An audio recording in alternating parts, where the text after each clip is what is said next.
Hi everybody, Phil the Issues Guy here with another Vikings recap and review for episode 5 of season 5, The Prisoner. And it's another awesome episode of Vikings I can't wait to talk about. And if this is your first time joining us, please hit the subscribe button. Also, please hit that like button and share your thoughts on this season of Vikings and this episode of Vikings in the comment section below. So let's not waste any more time and get right into this episode. Vikings begins tonight with the Saxons returning to York, and King Aethelwulf, or Athelstan, telling the bishop that they've won the day and they should celebrate. But the bishop spots out of the corner of his eye the Rat King's minions, and Alfred spots them too. Then we cut underground to Ivar and Hitsock and all the rest of the Vikings getting prepared for their attack. And Ivar gets ready to order his men, and he does it with a huge... And with that scream, the fight is on. The Vikings exit the hole, going crazy. Aethelwulf tries to hold his own, but you can't hold your own in a fight when Ivar the Boneless is there looking fucking crazy at you, throwing shit out of his belt at you, charging that field, limping that field, kicking some ass. His brother's there too, screaming with blood on his face. But you know, Aethelwulf hold his own in this fight. Can't be stopped. He can't be killed. Going crazy, killing people on every side of him. He is mad as hell, and you can't take it anymore. Hitsock wants a shot at that fight, but he's never gonna get. Oh, and here comes Robert Baratheon's grandfather, rolling and tumbling and bumbling and rumbling and stumbling and hitting shit and pounding motherfuckers. Look at this crazy bastard with this fucking sledgehammer. Oh, he's like Gallagher in the older days, the sledge-o-matic. Oh, sledge-o-matic. It'll destroy Saxons in a single blow. Oh, fucking gets stabbed in the back, and it sucks. Oh, fucking Alfred, that little crafty bastard. Then we go to the live-action game of battle chess between Ivar and the bishop, as Ivar goes, kill those guys right there, and then he laughs. Isn't it fun to watch Ivar kill things? And the bishop charges, but he gets knocked off his horse and he spits up blood. Isn't it fun to watch the bishop spit Wait, so he quickly tries to get the hell out of there and get his sword and kill some dudes. But Ivar doesn't think this is a worthy death for a warrior like the bishop.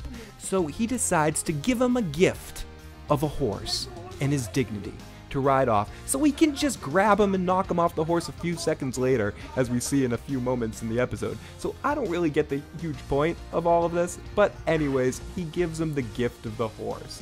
And he says, ride off with your dignity, and the bishop just has a romantic moment alone with his sword, and we don't really need to talk about that, but, like, you know, a man and his sword have a very romantic, personal relationship that doesn't need to be mentioned here.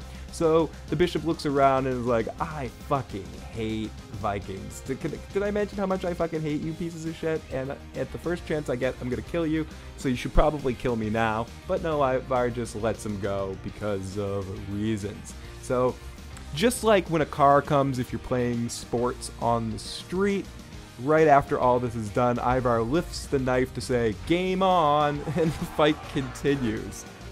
So Hitsock's ready to have a boss fight against Aethelwulf's son, and here comes Robert Baratheon's grandfather turning him into applesauce. Hitsock finds it all very, very funny. So the bishop's caught and taken off his horse again. This time they don't give him another horse, and these two warriors are about to face, for the very first time, face to face and say some words to each other. This is an intense situation that all kinds of emotions are flowing, and I think the scene speaks for itself. Let's take a look at it. Christian! Christian! Christian! Christian! Dink dink. Ding, ding, ding, ding, ding, ding. And so we're in the beginning of Spaceballs. Or not the beginning. We're about to comb the desert here. So we're here with Bjorn and Halfdan in the Bjorn's Excellent Adventure section of the episode. But this is just the first of 3 or 4 scenes and the cliffhanger eventually of the episode. So this is just a checking in on Bjorn as he goes on a quest to find the Schwartzmaster yogurt. Speaking of yogurt, the special effects team has done an excellent job of this episode, showing the results of this particular battle as Athelwolf returns to his camp to Judith, being like, where's my son? Your son's gone. There's a little bit of subterfuge about it at the beginning, but ultimately the son is gone. Alfred is still here, asks about the bishop. The bishop is gone too. And they're all gone. The Vikings fucking fucked us. They fucked us in York.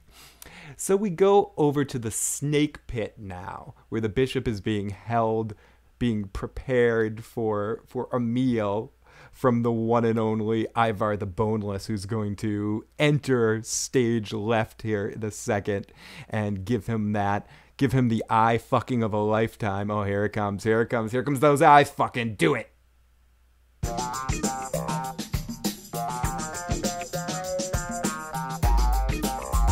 Finally, Bjorn and his group stop at a camp in the middle of the desert. They're asked to give up their weapons, and then they relax in a tent after the long journey. Everyone bows when some guy comes in the room and he introduces himself, even speaking the language to the Vikings. Halfdan and Bjorn look a little confused, but they're told they just don't understand how the world works, and he touches base with Bjorn, telling him he wants to make trade deals with the Vikings. Then stuff gets really interesting at Kattegat, as Torvi watches as Floki returns and is welcomed by everybody. Queen Lagertha greets Floki, surprising, saying she never expected to see him again in this lifetime. He says it's strange for him to be back too. He can still hear Ragnar's voice, fondly touching her arm, saying they have many memories that they have all shared together. He tells her that he is more than just the boat builder. So much has happened to me, Lagertha. So much. I don't know who I am. You're Floki, the boat builder. I am more than that. Ubi eventually shows up and comes in, and Floki says he saw the gods and he wants to take everyone to a special place. He was dead, then he was alive. He tries to explain it all, but he can't really get it out in words. He looks at everybody, but a couple people there, a couple characters I didn't quite recognize, looked a little bit interested in what Floki had to say. He said he came back to share all this information with the people that believe in the true gods and are pure in spirit, like him. Now, Lagertha takes this all as an offense and feels like she's in danger right now with Ivar being in charge, and also King Harald Finehair, who wasn't in this episode, that she needs all the people she can get. But Floki, dancing around with a big smile on his face, happy Floki everywhere, saying that some people, if they want to come with him, they need to come with him, and there's nothing she can do about it. And Lagertha pleads with him. This is the last thing she needs right now, and forbids him. I forbid you, like my mother saying, I forbid you to do that. You can't watch that channel, Philip. I forbid ya. And that is that. Do you understand?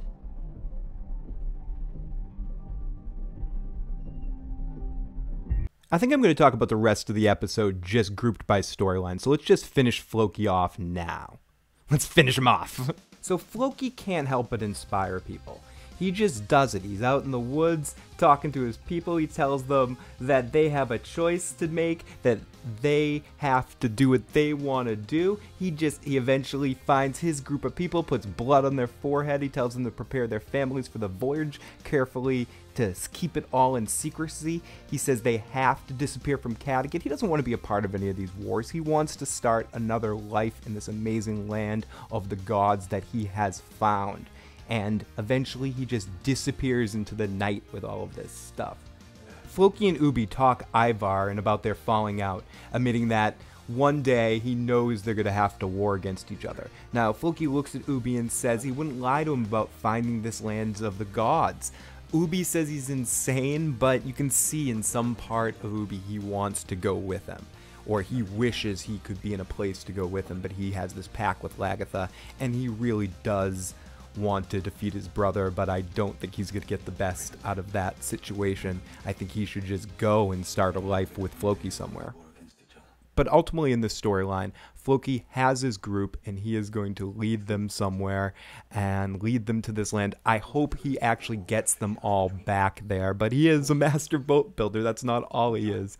And I like the Floki storyline in this episode a lot. I like how we're getting more of it than I thought this season, and how he got brought back into the main storyline. You can't just have him wandering around like Tom Hanks on an island for a whole season. So it's going to be fun to see where this goes. So here's where we get into the parallels and all that sort of stuff that they're trying to set up between Athelstan and Ragnar's relationship and now Ivar and this bishop. And I don't know if anyone else is getting that. I definitely got those kind of vibes. I think it's going to go a very different way, but I definitely saw signs that they were pointing us in that direction. Ivar and him sit and talk. They talk about the gods and how Ivar has seen the gods and he swears he's seen so many of them. He taunts Ivar saying he doesn't fear any man. Some people might fear him, but he doesn't fear him. Fuck you. I don't give a shit. I'm going to kill you, you heathen bastard. And they go back and forth, and Ivar suggests people tell lies about him as well, and he doesn't really know the real Ivar. He should give Ivar a chance to find out who he really is. So I'm going to be taking you with me to Kattegat to bear witness of this whole war, and maybe along the way we'll become friends, or I'll just fucking kill you. Which, either way, it's good on me. So that seems to be, at least from my perspective, where this storyline's going. But we'll have to see what direction they take it. I will give you the chance to find out. You are coming on this journey with us. Then we get to probably one of my favorite scenes in the episode. Ivar's told that the Saxon army has abandoned their camp, and Ivar suggests to Hitsock that they could pursue and kill them, but Hitsock says there's more important things to do, like return to Kattegat and make sure Ubi hasn't convinced Lagatha to crown him king. We have to kill Ubi, is basically what he says. Hitsock reminds Ivar that he needs to sort all of this out and needs to be finished with it. And he needs to handle Lagatha, and he needs to become the king. Ivar smiles, telling Hitsock that he's a good man, making more sense every day, and kissing better and better ass. He thinks in short term that they should make an alliance with King Harald to take over Kattegat and to head into that direction. Hitsock wants to know what they should do with their prisoner, and that's where we get to the scene that we just talked about, where the two of them meet and talk, which ultimately leads to this, that they're bringing the bishop with them on their mission to Kattegat, and as I said before, we will see how this turns out. We then get to another section of Bjorn's excellent adventure, as him and Halfdan are hanging there smoking and chilling as some girls are brought in, and then it turns into a crazy sex party for a little section in the episode. And then Bjorn and Halfdan have a very funny conversation afterwards. She was not a sheep. What? You heard.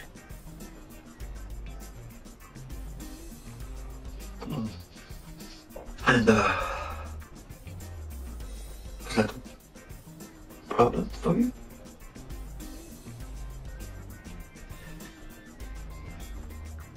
I'm starving.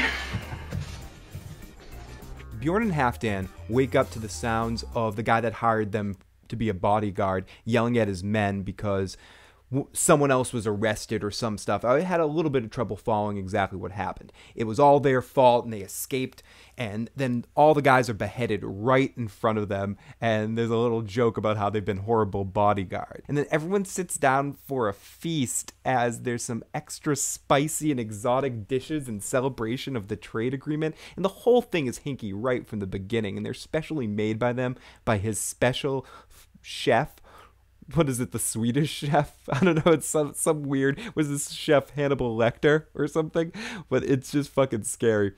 They turn and they're told that if they don't eat, the hosts will be insulted. So things suddenly become really creepy as this guy turns to Cassie and says, "I've done what you wish." And it's revealed that they're eating the commander. Yes, they're eating him.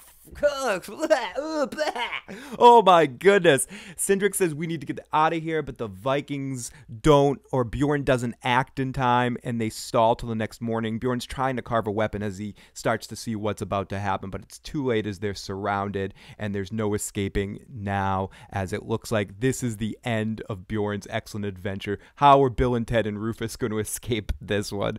Who knows? But this leads up to our cliffhanger.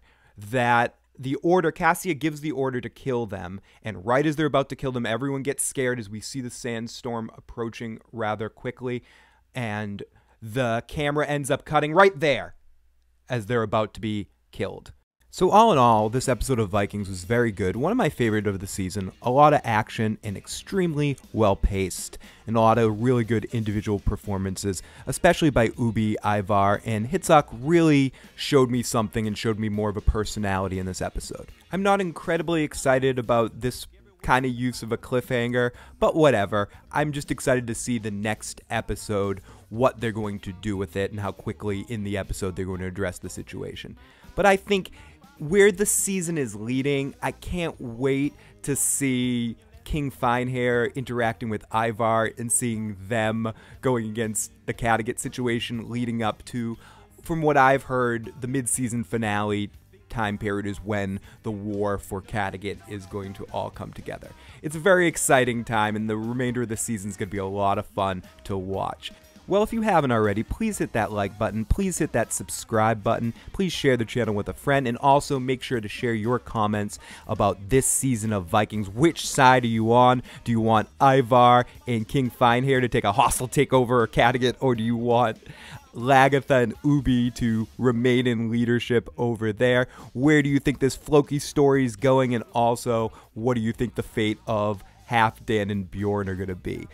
I cannot wait to see the next episode of Vikings, and I cannot wait to talk about the remainder of this season. There are just so many storylines I actually care about and characters I'm very curious to see where their storylines go. Well, everybody, I will talk to you guys next time. Later.